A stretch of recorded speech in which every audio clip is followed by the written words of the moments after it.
Okay. Well, I want to thank you all for being with us today. And we are so happy that you're joining us.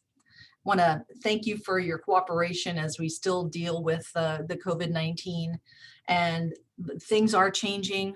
Many of us are getting vaccinated, but we still have to abide by the policies and rules that are out there, and we will do that until the changes have been made into policies for the master gardener. So thank you for hanging in there with us. But my picture today is the light at the end of the tunnel, and I'm hoping that this isn't too premature to see this light at the end of the tunnel, because I think we might be getting close. So our presenter today is Dr. Ryan Klein. He is a specialist and assistant professor in the Environmental Horticulture Department at the University of Florida. And his specialty is urban tree risk and storm survival of trees. He has his master's from the University of Florida and his doctorate from the University of Florida.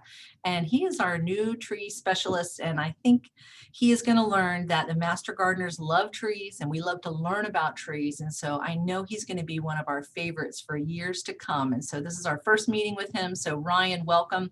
I'm going to go ahead and stop sharing and let you go ahead and share.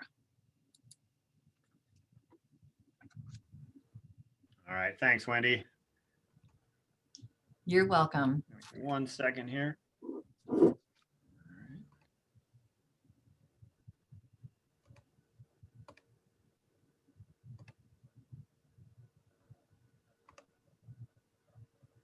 All right, can everybody see the title screen? It's coming. Not quite yet. There we go. All right, perfect.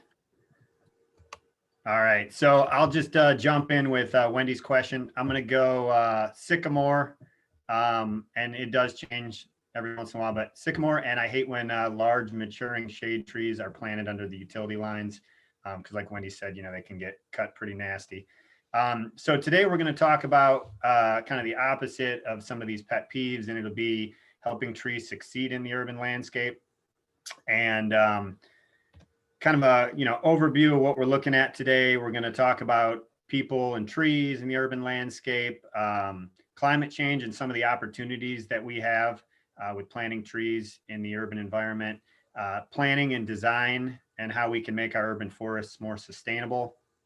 And then we're going to go over the tree planting BMPs, kind of a crash course in planting, and then look at some maintaining and managing for successful plantings.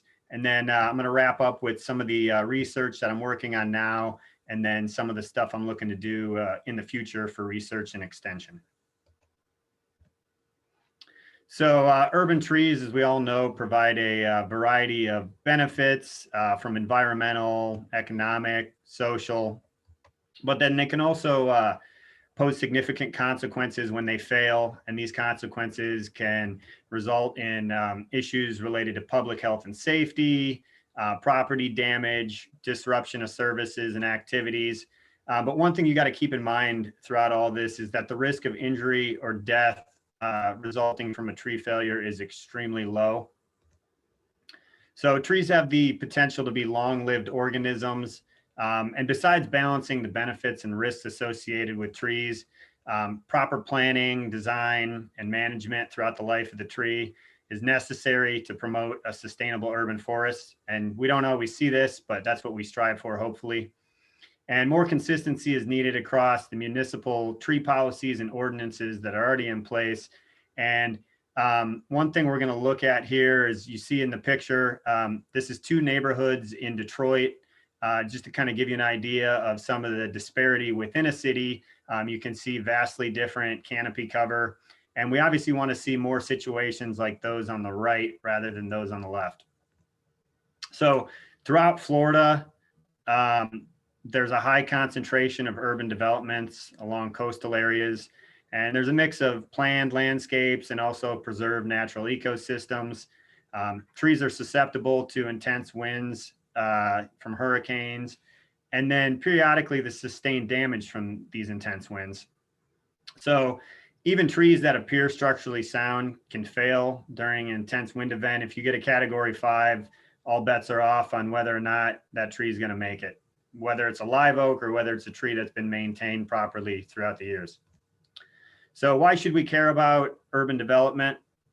So we're already densely populated areas are likely to have population blooms, and both tree benefits and risks are going to become even more important, both economically and related to public health and safety. And our natural areas are starting to shrink, and this leads to a reduction in species diversity, loss of ecosystem services, and it further exacerbates the effects of potential climate change. So there's a joint project going on right now by 1,000 Friends of Florida, University of Florida, and the Florida Department of Ag.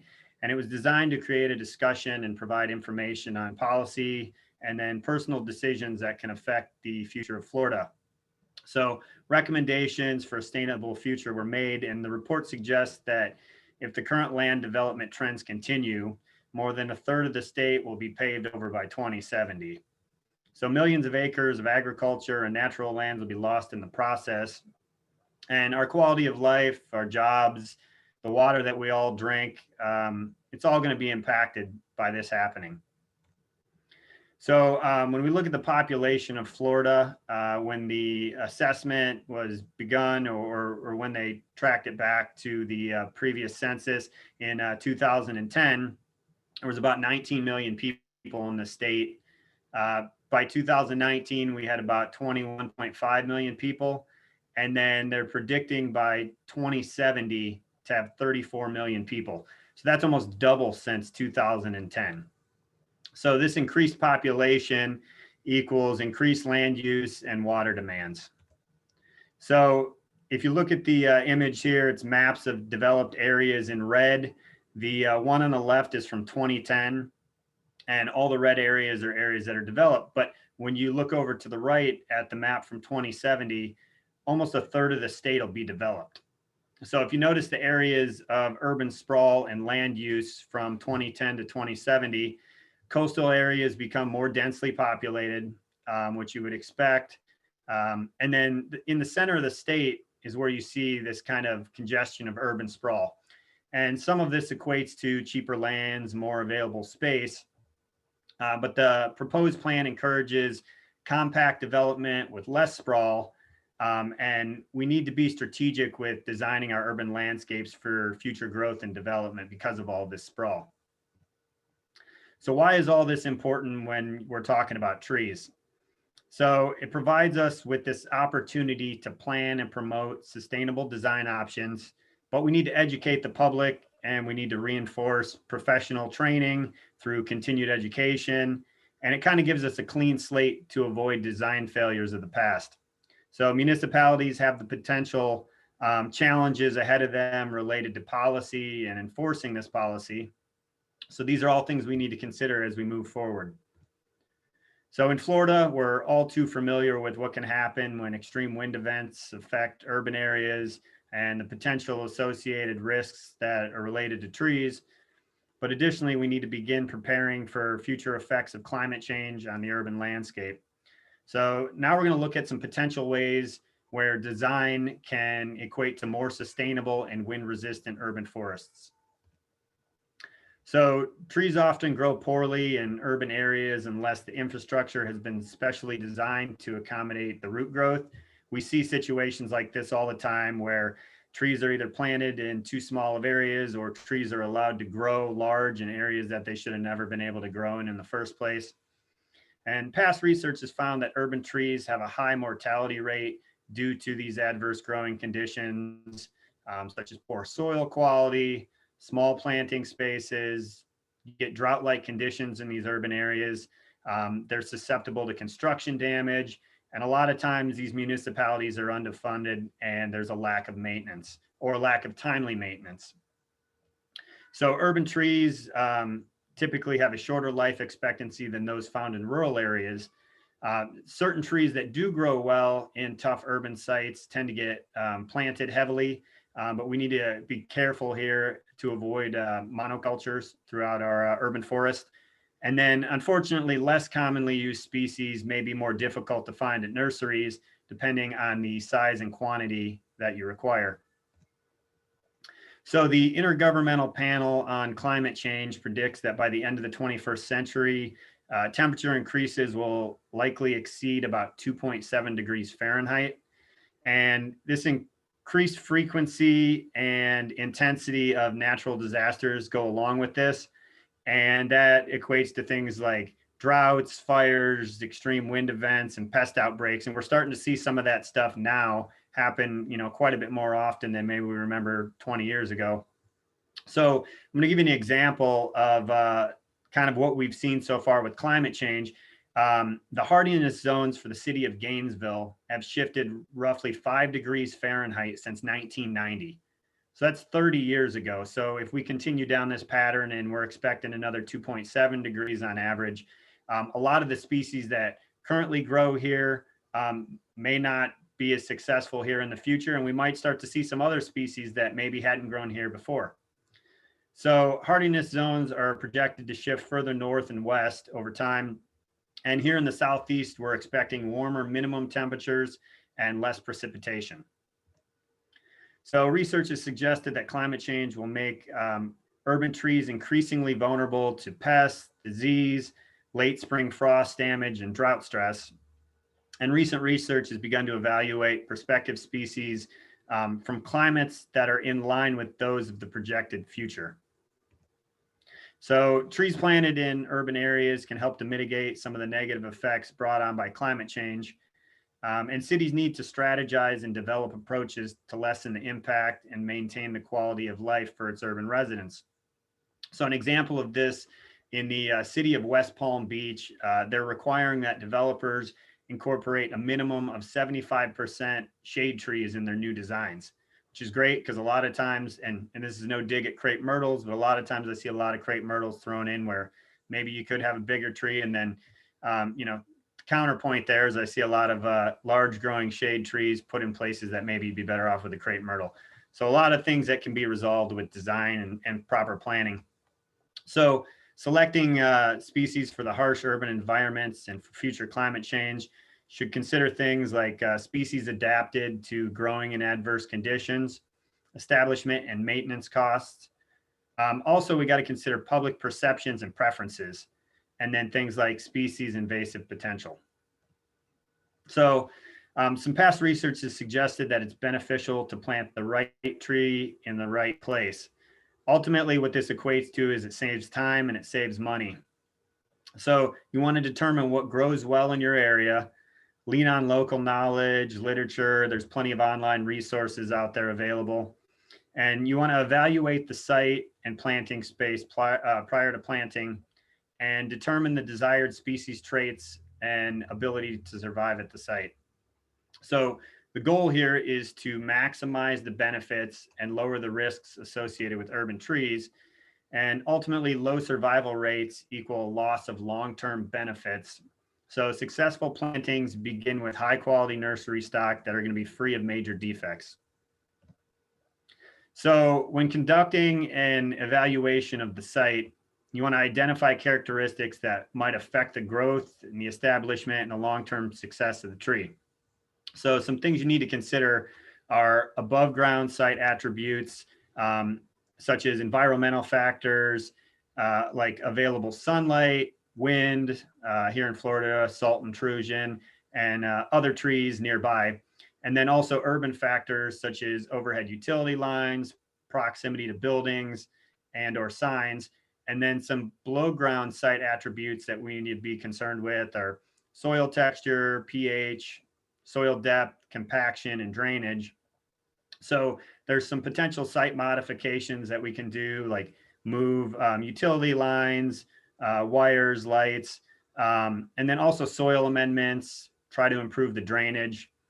Some of these are more successful at times than others, just depends on the situation. And then tree maintenance following planting, things we need to be concerned with is irrigation, pruning, sometimes fertilization and pest control.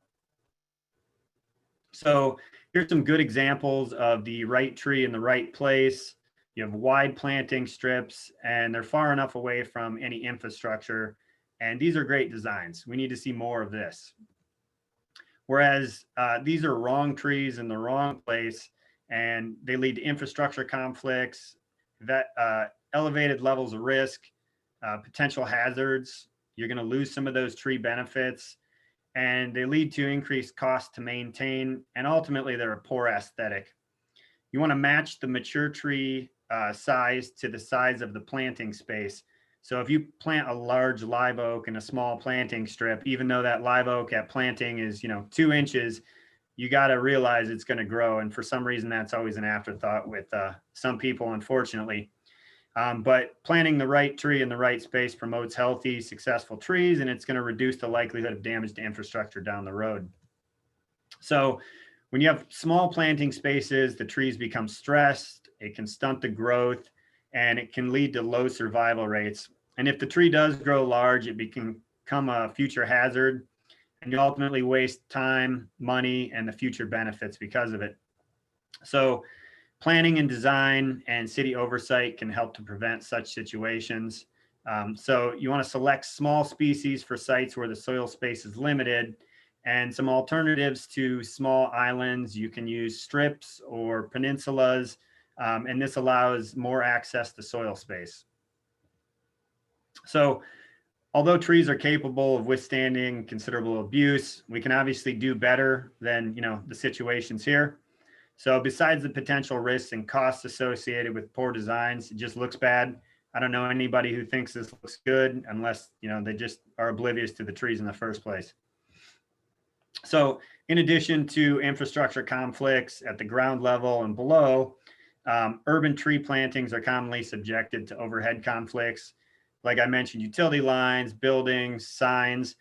There's several guides that exist, like the one here from the Arbor Day Foundation, and they make recommendations for planting near utility lines.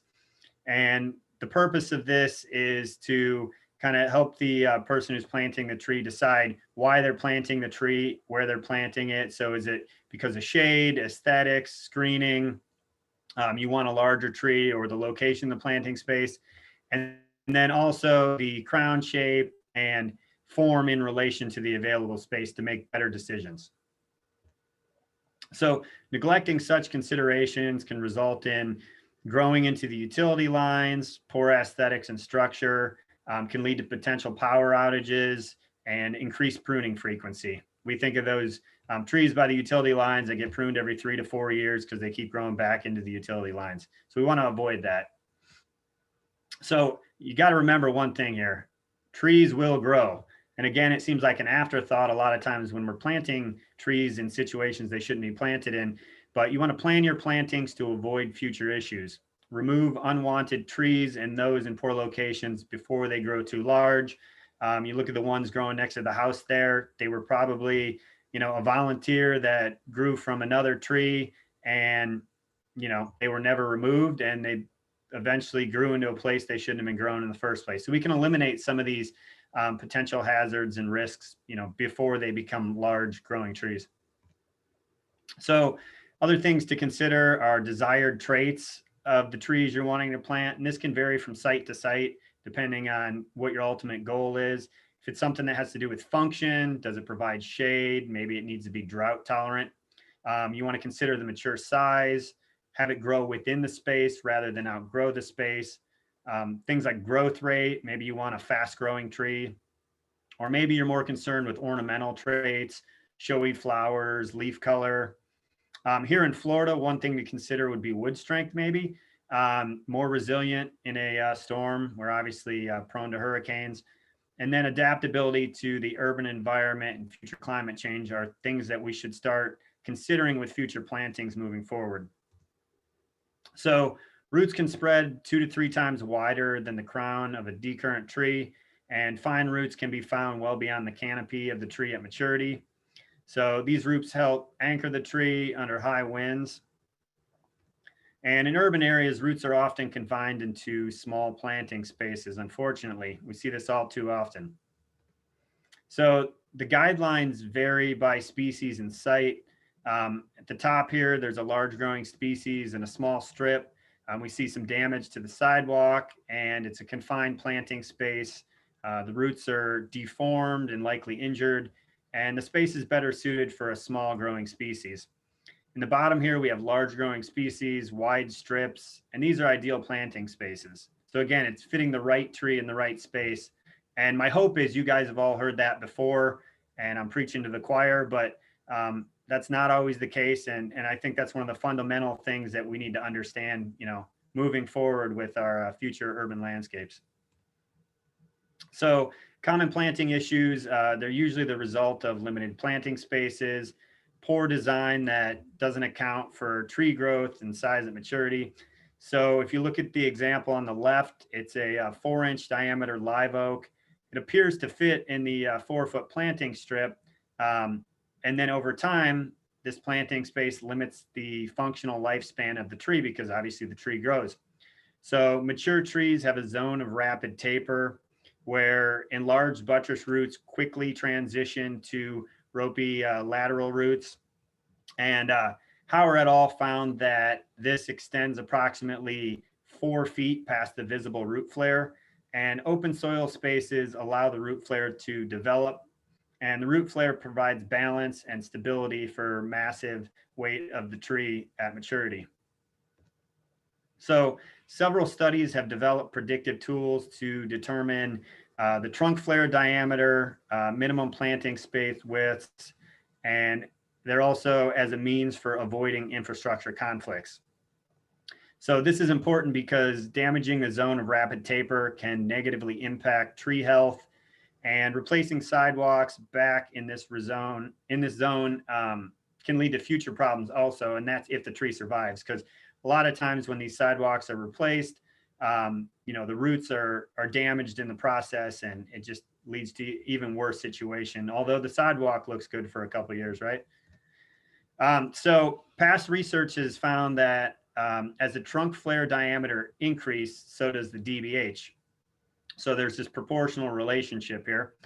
And figure on the left shows this relationship. The planting space recommendations have been developed to avoid sidewalk conflicts, and planting spaces accommodate the trunk flare diameter plus 4 feet on each side is what's recommended. And that's the image on the right here. You can see that depicted. So based on the Tampa street tree data, Kozer calculated that live oaks should have about 16 feet minimum planting width, and this is if they're up to 69 inches diameter. In comparison, if you have a laurel oak that's up to 54 inches in diameter, you need about 14 feet minimum planting width. And then if we compare this to a lot smaller species like a crepe myrtle, you need about 3 feet minimum planting width for something up to 8 inches in diameter. So you can see how we can get into trouble if we're planting some of these larger trees in these smaller spaces. So the Bartlett tree experts have recommended several solutions for conflicts between roots and hardscapes. And some of the options that they laid out, you can shave the surface or install a ramp. We see that with sidewalks. They'll come by and grind the top. You can bridge over the roots. You can use different surface materials such as pavers. You can move the sidewalk. That's the image in the bottom right, just kind of go around. But again, you got to be careful not to damage the roots. And cutting the roots, which does happen, is never a viable option in these situations. So prior to planting, root barriers can be installed to extend the life of the hardscape. So some other examples of some good design options that will help preserve the root system and the soil structure. Use of different surface materials. So letter A there, porous pavers were laid on a base of coarse sand in a parking stall, and then the trees were surrounded by that. B, you can add soil over the roots and then re-pour the sidewalk. Or C, you can bridge over the roots and keep the roots intact, and this allows for safe pedestrian traffic, no trip hazards, anything like that. Again, in all cases, you want to avoid damaging the roots during the construction process. So spaces can also be designed prior to planting to fit the desired tree at a specific site. Things like structural soil, suspended sidewalks, you can use alternative surface materials or soil cells, and all these options allow for root growth and they support the surface materials. So creative design solutions can help increase the lifespan of our urban trees and then also reduce the infrastructure conflicts and resulting damage. So urban environments can be designed to promote tree plantings that are more wind resistant. And this is obviously important to us here in Florida.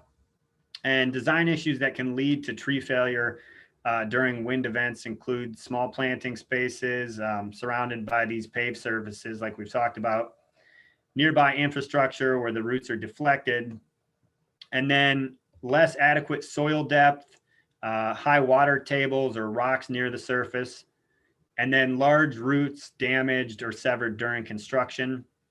And then planting individual trees rather than groups can also make a tree more susceptible to wind. So in addition to wind speed, precipitation and saturated soils can also play a role in a tree's likelihood of failing during a hurricane. So in the examples here, we got some small planting spaces where trees are surrounded by paved surfaces. The curbing ultimately deflected the roots needed for anchorage and the trees failed.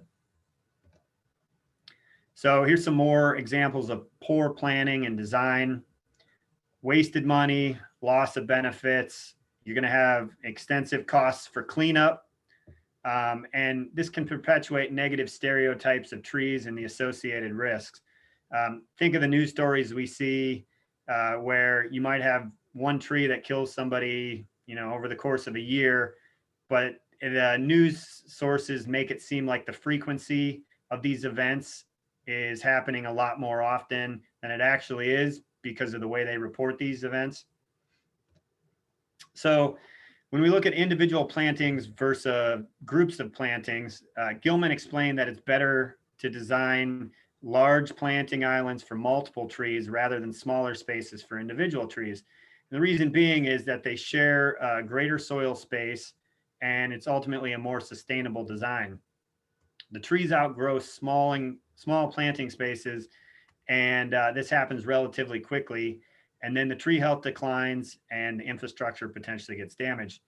So if you look at the top right here, these trees suffered less damage following a hurricane when they were planted in groups, whereas the bottom right, if you look at this, it's kind of trees growing in a natural setting in groups and populations where the canopies are touching. So if you kind of look at this natural setting in relation to our urban landscape, kind of makes sense that more natural designs might lead to greater wind resistance.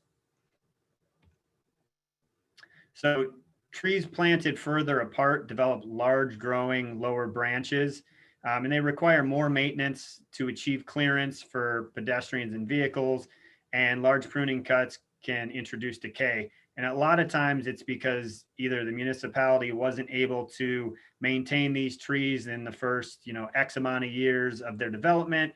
So it was kind of one of those things they were doing reactively rather than proactively, and it can kind of lead to these bad situations. So trees planted closer together, on the other hand, they have a more natural form. They grow more upright. If you think of those trees with no lower branches in a forested setting, all the canopies up towards the top, and they're essentially just big poles. So they require less maintenance. They provide more clearance, and they create a closed canopy design. And ultimately, they're less susceptible to wind damage. So planning urban tree designs can involve a variety of stakeholders. So it's not just the people out there planting the trees. And this can include city engineers and planners, people from parks and recreation, urban foresters and arborists, landscape architects, utility companies, builders and developers, homeowners association, and it all depends on the specific project at hand. So the process ultimately should adhere to local ordinances and codes and pay attention to species selection and spacing. And you want to try and implement these creative design solutions if you can. And I know a lot of this stuff sounds simple and intuitive when we talk about it, but unfortunately in practice, it does not always happen. So with careful planning and design that incorporates the right tree in the right place and are designing the site to fit the tree, it's possible to have successful urban plantings that support healthy trees able to live to a mature age. But we need to select species that are adapted to urban conditions for the future, and also allow plenty of space for the roots to grow. And this will result in more anchorage and trees that are better suited to withstand extreme wind events. So now we're going to kind of shift gears and look at the tree planting BMPs. So design's, one portion of the situation. Now we're getting to that point where we're actually going to put the tree in the ground. So improper planting procedures can have a lasting effect on the health of our trees, and it's difficult and costly to correct later. So matching species to the site and using vigorous, healthy nursery stock with well-developed roots are essential in the planting process. Although this doesn't compensate for the poor site preparation or poor planting procedures.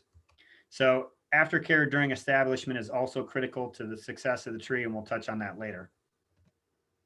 So prior to planting, there are several things that should be considered to help promote tree health and establishment. And if they're not addressed, they can have an adverse effect on the success of the tree. So you want to consider the size at maturity and species characteristics at the site, and determine when to plant can increase or minimize the associated water stress that the tree will suffer. So in Florida, you can pretty much plant year round. You want to pay attention to the irrigation during the hot and dry months, though. You might have to increase it a little bit. And this is up until the establishment point. Hopefully, once it's established, the tree should be able to survive on its own. But again, if we get into, a severe drought and some really hot days, it never hurts to throw a hose on the tree. So first, we're going to look at types of nursery stock. First one we're going to look at is bare root. These are field grown and dug without soil. They're typically smaller trees, and they're stored and shipped before the buds swell. And they're harvested while they're dormant and typically planted in late winter, early spring. So balled and burlap trees, these are typically field grown and then spaded. They can also be grown in containers at early stages. And timing the dig is more important than timing the planting. Most common method used for colder climates, and successive root prunings can help to increase root branching, the root density, and then the overall survival. And typically, this isn't needed for smaller root balls. And tree can go into transplant shock from a loss of about 95% of their root system when they're spaded. So typically, a lot of times when you're getting a tree that's balled and burlap, you might lose up to 85, 90% of the roots associated with that tree. So you can see how they might get stressed out when they're planted into the landscape, especially if there's a drought or they're not being watered properly. So container grown trees, this is a shift from field grown trees into the containers. And this happens a lot more often in warmer climates. Plastic is the most commonly used container, although wooden boxes are sometimes used for larger trees. And trees should be the appropriate size for the final container. And this helps them develop adequate root systems and to avoid root defects like circling roots. So they can be planted at any season with minimal root loss, and they may require watering or additional watering until establishment. So handling and storage, you want to lift by the ball or the container, never the stem. Large trees can require equipment, and you always want to protect the trunk with some sort of padding. And then when you're transporting the trees, you want to tie the branches down, especially on large trees, to reduce the spread so it's not hanging out over the side of the truck or the trailer, but then also to avoid damage. But then you don't want to tie the ties too tightly because you could also cause damage in that way. So you want to secure when you're loading to avoid injury to anybody who's actually helping load the tree, and then also avoid disrupting the root ball. And then cover when the tree is in leaf so it doesn't lose its foliage as you're going down the highway or wherever you're transporting it to. For long-term storage, don't let the root ball dry out or heat up, and you want to irrigate regularly.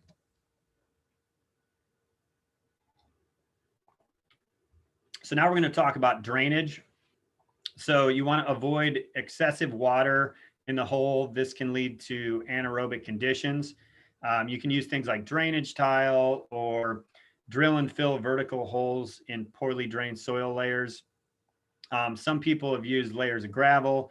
You got to be cautious with this because it can cause standing water in the bottom of the planting hole. So as far as the width of the planting hole, sites with high quality soil, you only need to dig the hole essentially as wide as the root ball. If you have poor quality soil, you want to dig it at least 2 times the width of the root ball.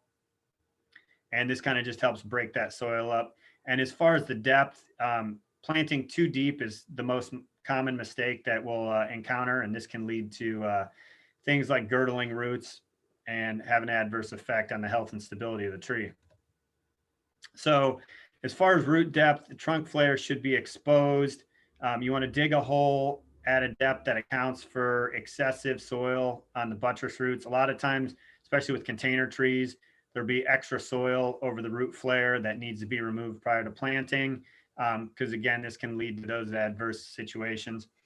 So if you look at the example on the top right here, there's an arrow where the nursery soil was removed. And the roots are still about 2 inches too deep in the soil. So ball and burlap trees, you want to plant about 1 inch or 2 above grade because the root ball is going to flatten out and settle over time. And for containerized trees, you want to plant them about 1.5 inches to 2 inches above grade because the substrate will settle. So the ANSI A300 Part 6 states that the bottom of the trunk flare shall be at or above the finished grade. So like I said, planting too deeply is one of the most commonly made mistakes. So as far as soil goes, choose species that are adapted to the planting site. This is key. So for nutrient deficient soils, you can fertilize based on the soil analysis, but a lot of times fertilization isn't going to change the composition of the soil that much. You can add compost to improve the soil. Organic matter helps with the water holding capacity. And you want to amend soil for minor deficiencies in pH. Major deficiencies, you're not going to change too much. So things to be concerned about are glazing and drying. Glazing is a localized compaction and it's caused by the shovel or digging equipment. And drying, the hole is dug in advance and left exposed and dries out. And both of these situations, it's difficult for the roots to penetrate into the soil. So if you can, try and break it up with a shovel or a rake prior to planting the tree. So when we're talking about the root ball for containerized trees, obviously you're going to remove the container, but then once the container's off, you want to cut any circling roots. So this can be done by shaving the root ball. And if you don't, it can lead to adverse future stability and health. For balled and burlap trees, if possible, you want to leave the burlap or plastic wrap on until it's in its final location. And this will help minimize damage, the root ball kind of separating as you're moving it around. And you want to remove the synthetic burlap and plastic as much of as you can once it's in the hole. And then remove at least the top quarter or top third of the wire basket and burlap once it's in the hole. And then you're going to stabilize the trunk of the tree in a vertical position and tamp around its base. And then you're going to add backfill about 6 inches at a time and then lightly tamp or water in just to kind of settle that soil. And then lastly, you're going to create a soil ring around the top of the root ball, and this will prevent water from running off. So now we're going to talk about mulch, and this is everybody's favorite image, the volcano mulching.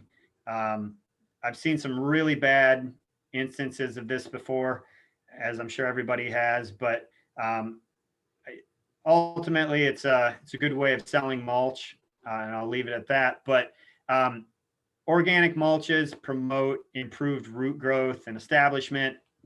They conserve soil moisture, protect against extreme temperatures, and then they provide weed control and add to organic matter and soil nutrients. But You don't want to apply any thicker than about 2 to 3 inches, and you got to make sure you stay about 12 to 18 inches away from the trunk of the tree. Otherwise, you end up with this situation.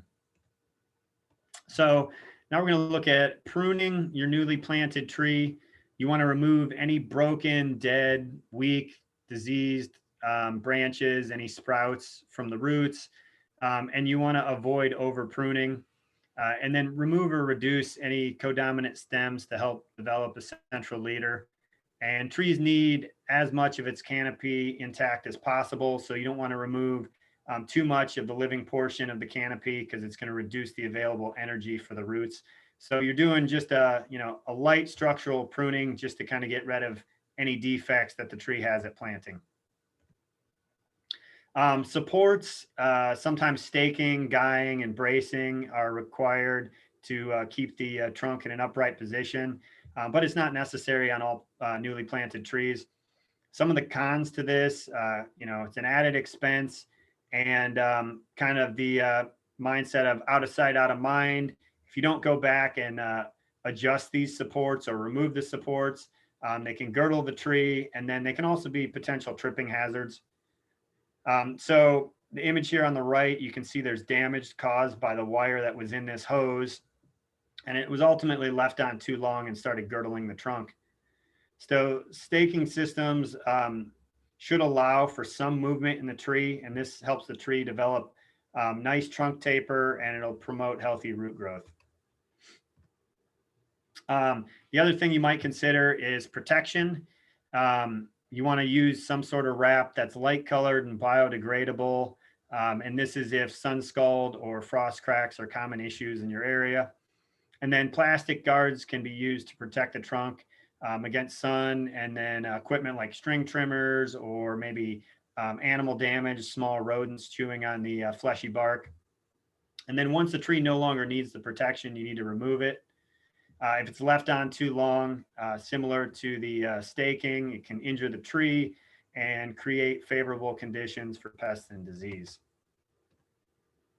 So during the establishment period, some things to consider. A tree is thought to be established once new shoot growth becomes consistent from year to year. And trees that suffer from water deficiencies can struggle to put on growth and develop properly. So water stress can occur until the root system is established and when roots are lost at planting, as well as from a lack of water. The most limiting factor that researchers have found with the health and growth of trees is a lack of water. So if your tree is looking bad, a lot of times, the one thing you can do that's going to help it out, it's water, water, water. So when you have soil compaction, this reduces root growth, and based on the soil type and moisture content a lot of times, and its effects vary depending on the species. Some species are more tolerant of this than others. And so for root development, typically warmer soils, new roots grow within a week to 2 months, and in cooler soils, it can take many months. So managing soil moisture and soil aeration is the most reliable way to promote healthy root development.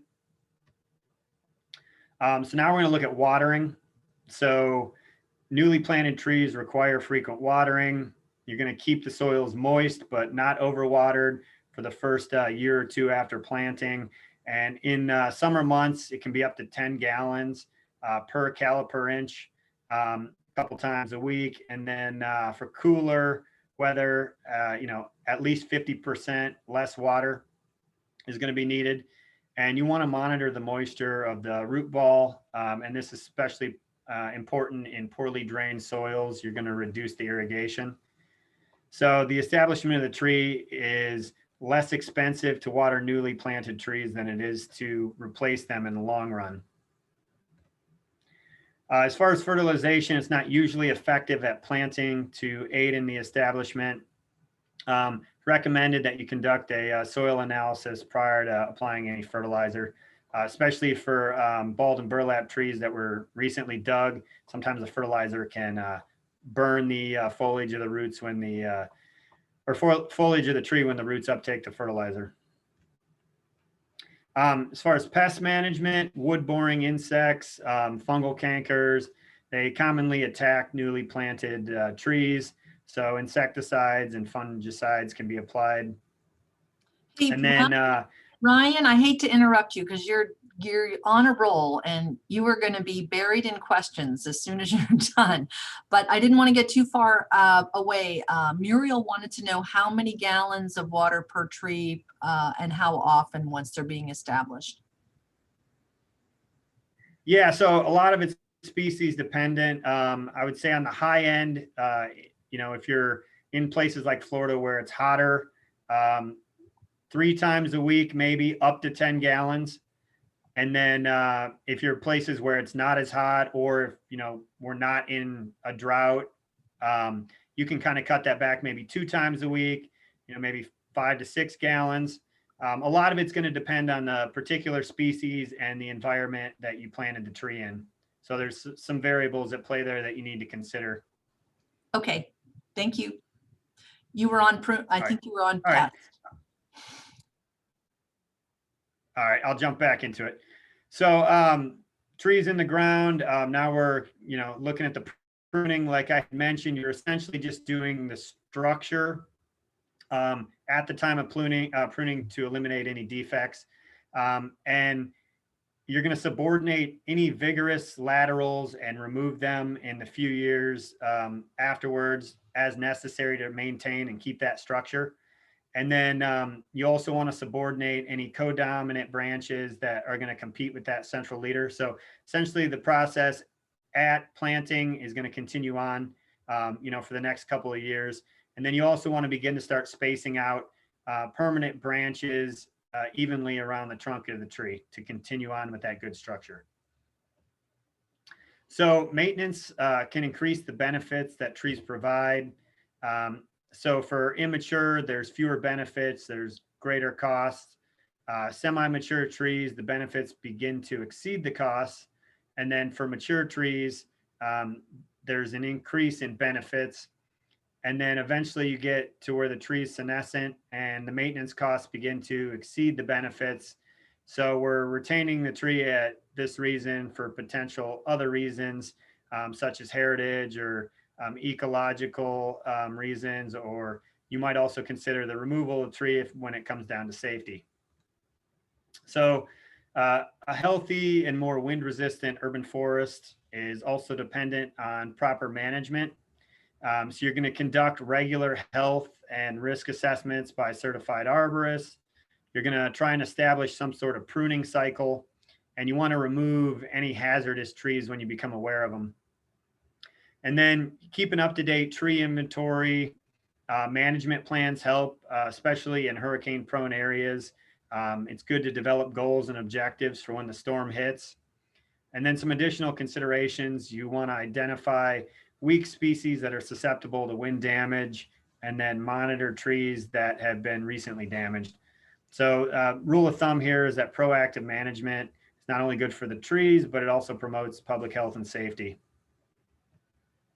So it's important to mitigate structural defects that can lead to failure. So now we're going to kind of look at pruning trees in relation to kind of maintaining them through their maturity and kind of looking at anything that could lead them to fail, such as a hurricane.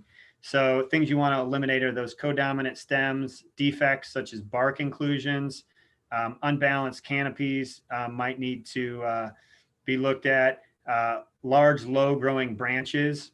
As trees get older and grow in urban environments, they might become hazards because they're either growing too close to a sidewalk or a road, so you need to eliminate those over time. And then you want to reduce the potential risk to people and property. So clear the canopy of any dead, dying, diseased, cracked, touching, and broken branches. And if left in place, they can become potential hazards. So again, we're talking trees that are, at maturity. Structural pruning reduces the likelihood of a tree failing in a storm. So you're going to train and maintain that tree, and you've already identified permanent branches at this point, and you want to prevent non-permanent branches from growing too large. those can lead to issues later on. And then space these main branches along the dominant trunk. And then you want to suppress the growth of any branches that might have defects. So other pruning objectives: reduce the likelihood of failure and potential storm damage, public safety, increase sunlight below, and then maintain the tree health. So we're going to look at some improper pruning practices now. And image here is pruning by box truck. And I say that kind of jokingly, but if you don't achieve proper clearance when training trees, vehicles can and they will hit the tree. I see it quite regularly in my neighborhood on a couple of trees. So flush cuts, I'm sure we've all seen this before. This is cutting into the branch collar or the branch protection zone. Creates bigger wounds, and it allows for decay to enter the trunk. Stub cuts, these are cuts that are made well outside the branch collar, and it takes a long time for the stub cuts to heal over, and it can allow for fungi or other types of decay organisms to colonize. And topping, this is what I mentioned earlier, is one of my pet peeves. It's a poor pruning practice.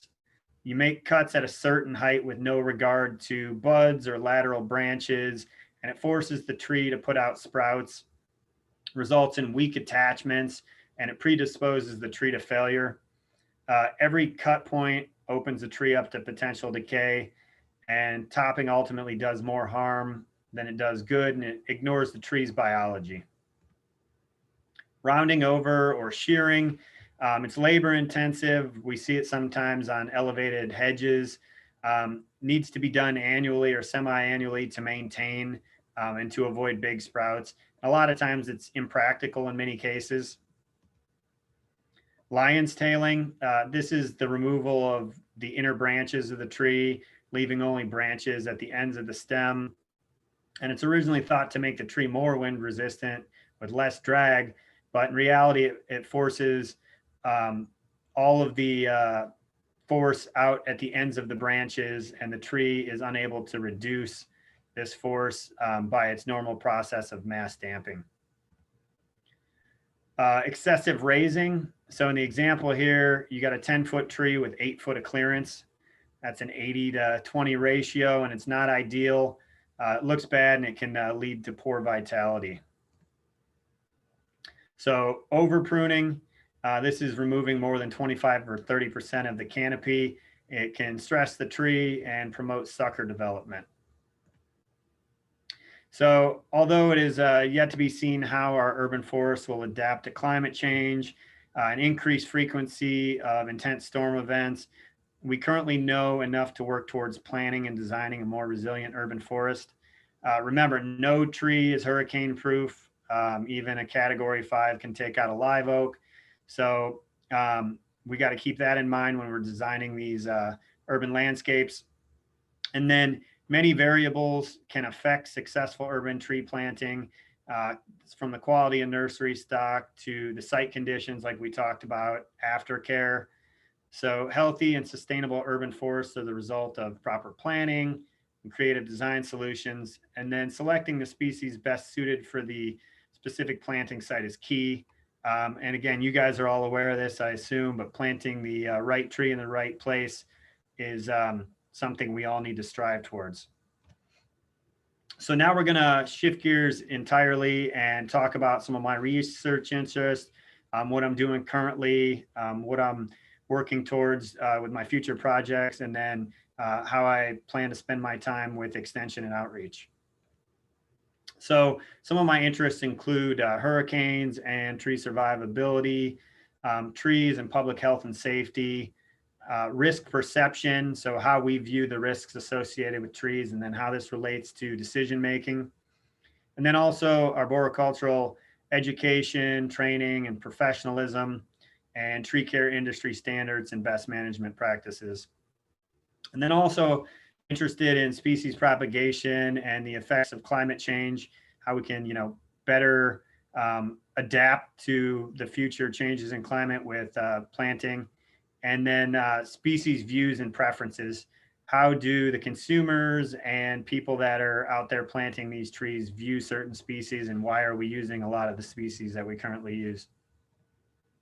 So some of the future projects that I have in the works right now, doing a cost benefit analysis of irrigation bag technologies, and comparing that to labor inputs, and then identify and assess unused and utilized tree species and see how they're adapted to climate change. Can we find some species that, they're going to do better in these drought-like conditions and maybe be less susceptible to pest and disease?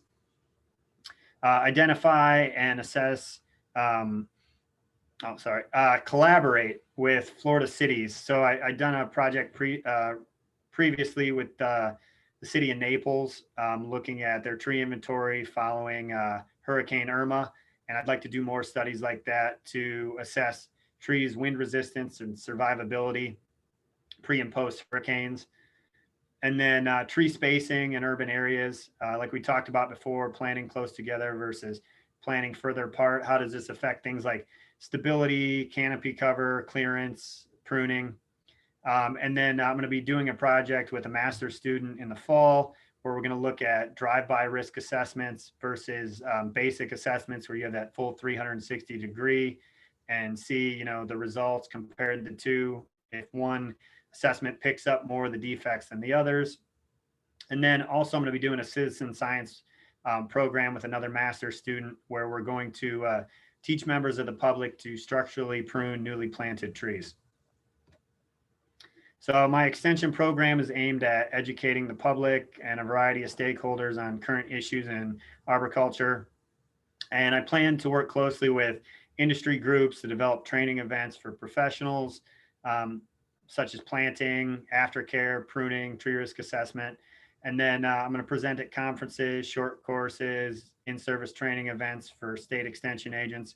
And I hope to contribute to the industry standards and BMPs, and continue to revise the EDIS Southern Tree fact sheets. I've already worked on several hundred of those up to this point. Plan to continue on with that. And as part of that project, I'm going to try and bring the tree selector webpage back online in the next year or so, hopefully. And then I'd like to create a series of educational videos for professionals and general public. And then in the next couple of years, I'm working towards reviving the Great Southern Tree Conference or something similar, where we look at shade trees and palms and have a couple-day conference at my lab here in Gainesville. All right, so I know I threw a lot at you in a short period of time, but I appreciate your time today. And if anybody has any questions, I'd love to answer them. There's a lot. So the first question is from Sandy, and it's the horrible urban sprawl photo that you had at the very beginning. Where was that taken? Do you know? I don't. I'll be honest with you. I just stock photoed urban sprawl on You Google, found the and found the worst one. I wanted to find the worst I could. Okay. Yeah. So, and then a question from Vicky Nicewander. Why aren't we being brought into new development approval process, proposed landscape earlier? And so she was on an HOA board in one community and they had to take down 67 of the initial oaks. And so one of the things that she's talking about is that they double plant so it looks filled in at the beginning, and then they have to go in and remove all these trees. And I think she's hoping that maybe UF and your influence can help this be smarter in the future. Yeah, and to that point, to the dynamic of HOAs, I've seen several instances where they have a really strict set of rules and they're highly enforced. And then I've seen instances where they have, a 300-page manual that no one pays attention to and people do whatever they want. So I think a lot of it's dependent on the individual HOA, who's in charge and kind of enforcing the things. But then to the point of enforcement, both HOAs and municipalities for that, a lot of times they might have these ordinances in place, but sometimes, especially with the municipality, they're understaffed to where they might not get out and actually check out a development after it's been implemented. So maybe on the front end, plans were approved saying that this was supposed to happen, but sometimes on the back end, that isn't what happens in reality. And a lot of this comes down to funding and staffing. And unfortunately, that's one of the biggest perils that we face, is just a lot of municipalities don't value or just don't have the funding capabilities in-house to support the size of urban forestry programs that we actually need to make some of these some of these things happen that would lead us towards better design and better planning on the front end. Right, right. And then there's the issue of, the enforcement, the code enforcement. It may be on the books, but other things are happening. So you mentioned Category 5 hurricanes a couple of times, and Julie McConnell from Panama City, they're still recovering from Hurricane Michael. So she is going to be calling on you soon, because the Panhandle people really know what a hurricane Category 5 is. So Tamara asked, what do you recommend for homeowners that have a pool with a hardscape that limits the amount of green space, but also would like trees in the yard? So the limiting fact there, a lot of times people that have pools like sun on their pool. And I've seen this happen before, where somebody will put a pool in, they have nice mature trees, and then they realize either, at some point throughout the season, they have stuff dropping into their pool, or it dramatically reduces the amount of sun that gets to their pool. So they either over prune the tree or cut the tree down. On the front end, depending on what you value more, the pool or the tree, that opens your options up. But ultimately, it kind of goes back to the same issue you have in an urban environment, where you have that sidewalk and the curbing type scenario. Depending on how big the actual planting space is going to dictate, or should dictate, what you're able to plant. So, I mean, if your planting space is limited, then you're probably going to, want to plant something that's not going to get as large at maturity, even if you don't value the sunlight as much, on your pool. So, I mean, a lot of times, if you got a small area, palms are going to be something to plant, or something that's, not requiring the rooting space. Right, right. There are some really good small trees out there that would fit, but it's got to be site specific. So Renee Stevens wants to know, in selecting species for urban planting, how can we minimize ending up with monocultures?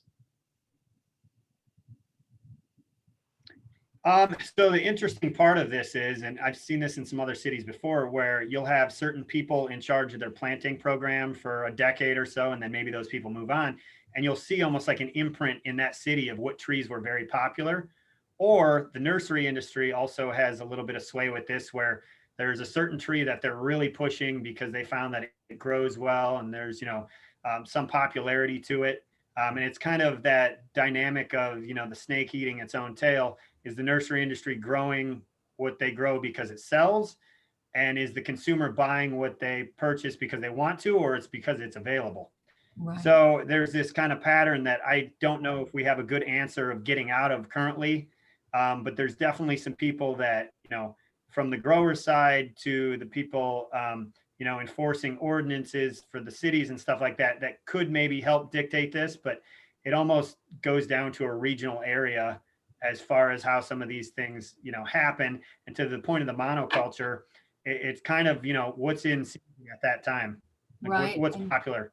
And you're right, that city arborist who's making those selections, they really put their stamp on the community by the trees and species that they select. And, I can see kind of the way that has transpired here in Gainesville. So I know who planted those species that are on the streets. So Kat Kip wants to know, is there any tree planting reference material, such as boilerplate language a municipality can refer to when updating their code? So like Florida Friendly Landscaping, we have a model code.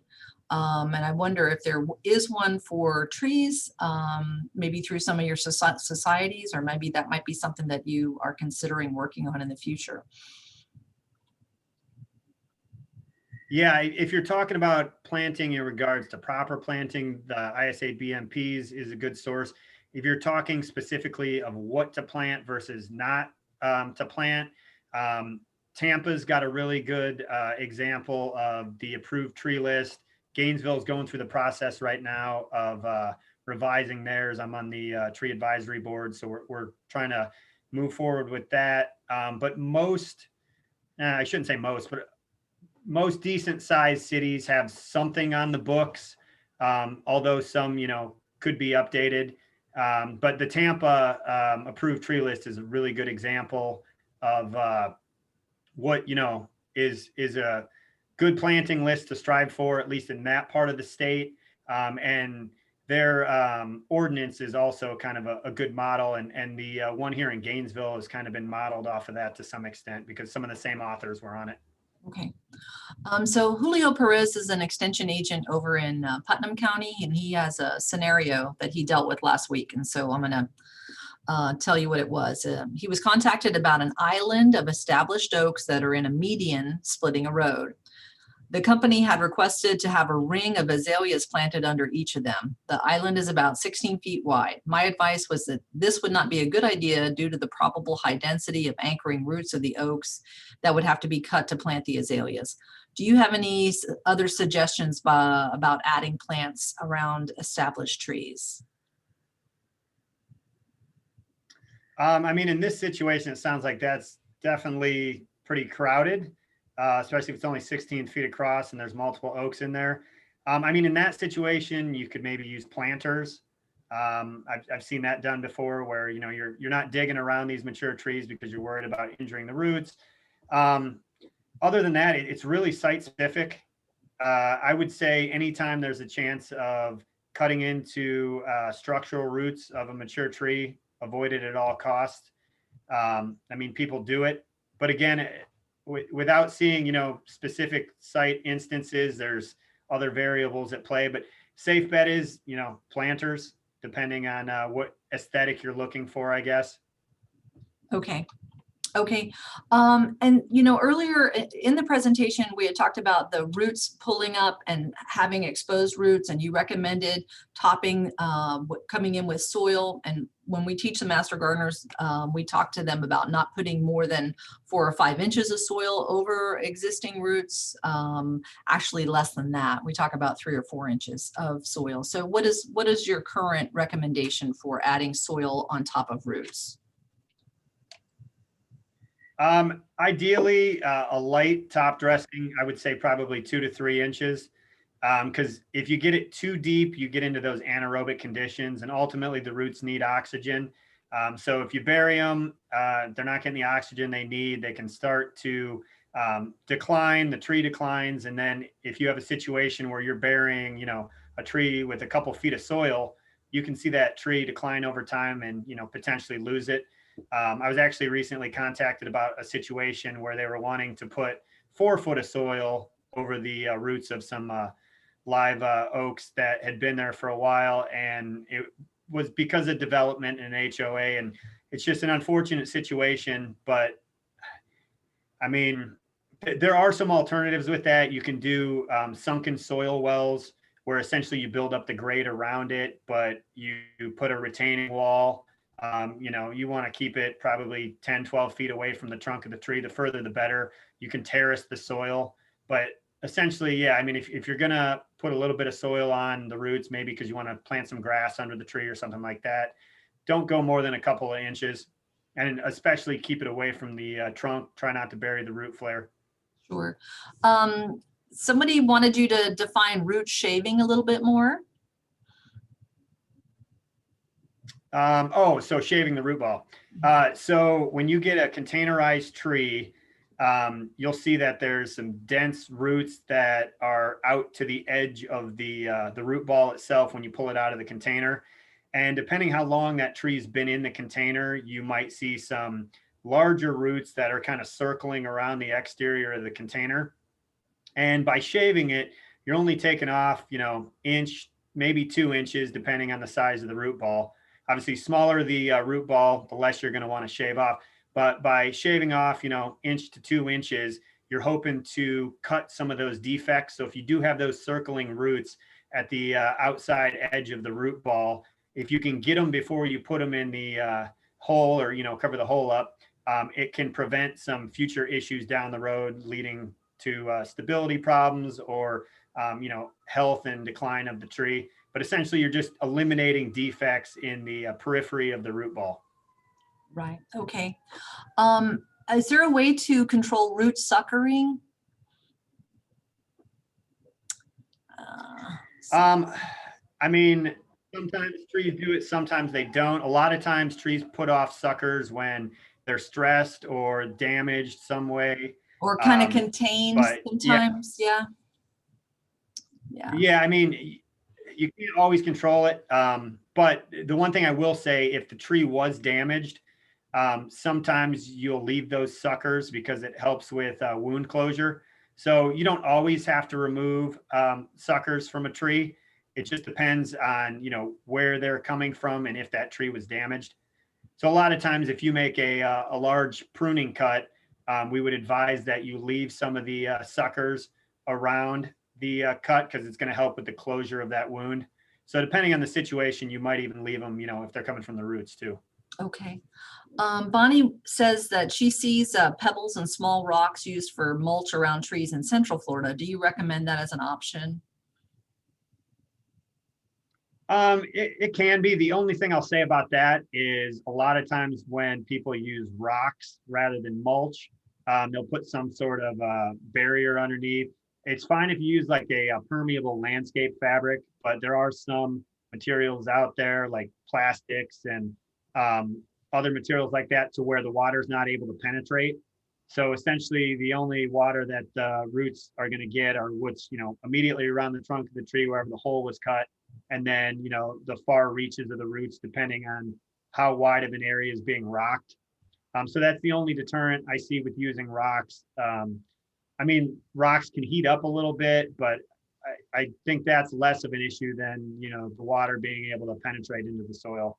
So that's the one reason I would say mulches, like organic mulches, are better in that instance because typically people don't use any sort of plastic barrier. Right. Yeah, we usually always recommend the organic mulch in the Master Gardener Volunteer Program. A few questions on pruning. One is what do you have to prune? And so Liza says, is pruning required for overall plant health for homeowners as opposed to never prune trees growing out in the natural areas? So you don't have to prune. If you don't prune, you get yourself in a situation potentially where defects are allowed to grow large. You might have infrastructure conflicts. So think of, if you have a tree out in your yard, maybe that tree is starting to grow towards your gutters, or if you mow under that tree, maybe you let some branches lower down on the trunk grow large to where now it's, an issue when you're trying to mow around it. Ultimately, at some point, while the tree's young, doing some sort of structural pruning is good to develop that permanent, lowest portion of the canopy. If you never did any pruning beyond that, I mean, you might be fine. You might not. Maybe you have a codominant stem with a bark inclusion up in the canopy that if you do get some sort of, hurricane in your area, it could separate and cause the tree to fail up there. But ideally, it's about kind of, getting that headroom as the tree's maturing and just kind of minimizing the size of some of those defects to kind of help it, live long and not have any sort of failures down the road. But you don't have to prune, but it's highly advised. And then what was the other part of that question, Wendy? I'm sorry. I think you answered it. And I'll just say that, Okay. a tree that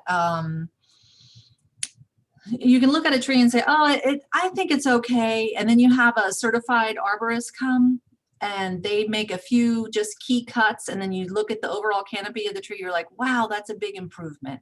So if there's a question, I would get a certified arborist out to take a look and make their suggestions for the overall long-term health of the tree. Sorry if I know you would say the same thing, Ryan, right? So let's see, I think we're just about through the questions. There was a question about bark inclusion. What is bark inclusion or included bark? If you want to mention that real quickly. Yeah, so it's essentially, if you think of two stems kind of growing next to each other, there's no attachment between the tissue. So as they grow, they just essentially keep growing side by side down to a certain point where maybe they, sprouted at the same point. And areas like that are weaknesses because, you can see these spots kind of separate in the wind because there's no actual attachment there. And those are typically some of the first places a tree will fail if there's, the force of the wind is strong enough and hits that tree. So ultimately they can lead to massive wounds that sometimes extend down the trunk of the tree depending on where they're located. But it's essentially, there's just no connecting tissue there. Right. Golly, there's a lot of questions, but we don't want to take out too much of your time. I do want to, there's a real good question here from Rose. I'm going to ask you. And it's, I have someone in local government who wants large tree canopy in an area with no overhead wires. However, the swale is only 7 to 8 feet wide. So I recommended medium-sized trees. Now they have an area 8 feet wide and 20 feet long where new sidewalks are going in. I feel this is too narrow for live oaks and would present an unstable root zone. Is that wrong? So 8 foot by 20 foot long and new sidewalks are going in. Yeah. So the one thing I'll say there is planting strips are always better than planting islands. But if you think back to that slide that I showed with the minimum planting widths, essentially for a live oak at maturity, and we're not even talking, a heritage live oak that, has been there for 200 years, but and that's even if the tree would, make it at this point in time, given a lot of the things we struggle with planting. But to that point, for, a 60-inch live oak, you needed at least 16 foot. So 8 feet for a live oak, I've seen it before. Ultimately, what it's going to do is it's going to shorten the life of the tree, and you're going to end up having to replace the sidewalk and the curbing, on a somewhat frequent basis, whether it be, every 10, 15 years once the tree starts to get to a certain size. So you're better off planting something a little bit more medium sized. Yeah. Okay. And then she said, she suggested silva cells if they were going to use the live oaks. So. Yeah.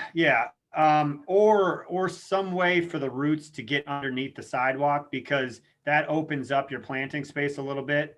So if they were to put in some sort of root barrier so the roots don't damage the sidewalk side, then it would just kind of contain them into that 8-foot strip. But if you're able to let the roots grow underneath the sidewalk, you could use the silva cells and extend out into that grassy area on the other side, then that does kind of increase the planting space, and it would kind of increase the likelihood that that tree is going to have, a longer life and be more successful and healthy. Good. So yeah, there are some other design options. Great. Well, Ryan, thank you so much. I want to remind you that we have about 5,000 Master Gardener volunteers in the state, and we participate in citizen science projects often. And they really love trees, and we have several programs in the state that creates tree stewards, and the Master Gardeners love to learn about trees and love to help with trees. So you have an army at your disposal should you want to utilize it, and we hope to work with you a lot in the future. Definitely, I look forward to it. And assuming the citizen science program we're starting up in Gainesville in the fall is successful, we're hoping to take it statewide over time. So I might take everybody up on that in time. So very good. Very good. All right. Well, we will see you soon. Thank you very much. All right. Thank you. I appreciate it, everybody. Have a good rest of your day.